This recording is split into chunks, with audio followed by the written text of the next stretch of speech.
బాలయ్య బాబు, బాబీ కాంబోలో వచ్చినటువంటి 'డాకు మహారాజ్' కలెక్షన్స్ ఇప్పట్లో ఆగేలా లేవు. బాలీవుడ్‌లో గూడా ఈ మూవీ మంచి ఊపు మీద ఉందనే చెప్పాలి. ప్రెజెంట్ 1000 థియేటర్లకైతే పెంచినట్టు ఒక టాక్ నడుస్తుంది. ఎందుకంటే అక్కడ ఆల్రెడీ పెద్ద సినిమా ఆడుతుంది కాబట్టి పరిమితంగానే థియేటర్లు లభించాయని చెప్పాలి హిందీలో.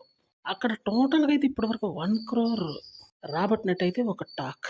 టోటల్‌గా ఇప్పటివరకు ఈ మూవీ రాబట్టినటువంటి ఇండియన్ వైడ్ అంటే ఇటు తెలుగు గాని, తమిళ్ గాని, హిందీ గాని ఇవన్నీ కలిపి దగ్గర దగ్గర 201,00,00,000 వరకు చేరిందని ఒక భారీ అంచనా. తమిళ్ నుంచి కూడా కొంచెం బానే రాబడుతున్నట్టు తెలుస్తుంది. అందుకని ఈసారి మొత్తం మీద ఈ మూవీ 300,00,00,000 గ్రాస్ కలెక్షన్స్ ఫైనల్ రన్‌లో రాబట్టే అవకాశం ఉంది. అంటే ఇది ఒక పెద్ద అచీవ్‌మెంట్‌గానే చెప్పాల్సి ఉంటుంది బాలయ్య బాబుకి. పాన్ ఇండియన్ అపియరెన్స్‌తో మాత్రం అదరగొట్టాడని చెప్పాలి ఈ మూవీతో. అందుకని ఈసారి నెక్స్ట్ చేయబోయేదేంటంటే ఏ మూవీ వచ్చినా ఒకేసారి 5 భాషల్లో రిలీజ్ చేసే అవకాశం ఉంది.